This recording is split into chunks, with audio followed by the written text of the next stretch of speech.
Senator Marcoleta, binanatan si Vice Ganda.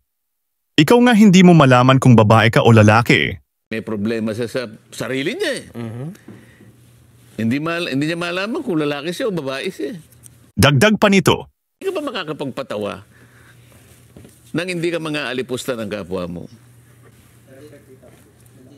Nasa tamang pag-iisip ba yung tao na yun, Nelson? Kaawa eh, di ba? Wala bang kamag-anak yun na magpapayo sa kanya? Yun talaga. Narito ang buong detalye. Gagamit ka ng mga, alam nila, sikat na tao yun eh. Sikat. Influencer. Basta alam lang nila sikat yung tao. Hindi na nila iniisip kung sira ulo yun o hindi. Di ba? Oo nga, tama. O, isipin, ang kanyang gawain magpatawa. Okay naman yun. Marami naman tayong komedya. Maraming komedyante. Nakita mo naman yung mga institusyon sa komedya. Dolphy. King of comedy.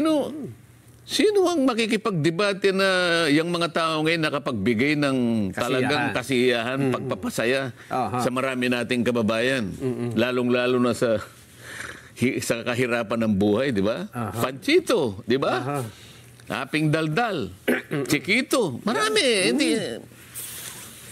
Pagpapasaya, isang lehitimong gawain, isang lehitimong profesyon.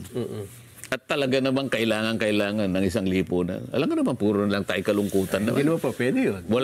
Wala bang, di ba? Oo. Pero kapag gumawa ka ng isang bagay, pinilit mong magpatawa, para alipustahin mo ang kapwa mo. At the expense of others. Di ba? Pangalipusta, panlalait.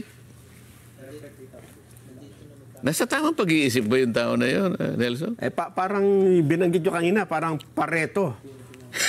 Ikaw na sumaya. Pero yung isa ay pinalungkot mo. Hindi, malayo ang Pareto ron eh. Meron doktrina pa yun, kaya ayoko na lang palawakin. Ang ibig ko sabihin doon, kung talagang ang gawain, kung talagang legitimate, ba't di ka ba makakapagpatawa nang hindi ka mga alipusta ng kapwa mo? Siguro pwedeng tanungin eh. Wala bang kamag-anak yun na magpapayo sa kanya? Yun talagang tunay na kamag-anak. Kaibigan. Kaibigan kaya. Nakakaawa eh. Di ba? Sino bang tao ang masasabi mo na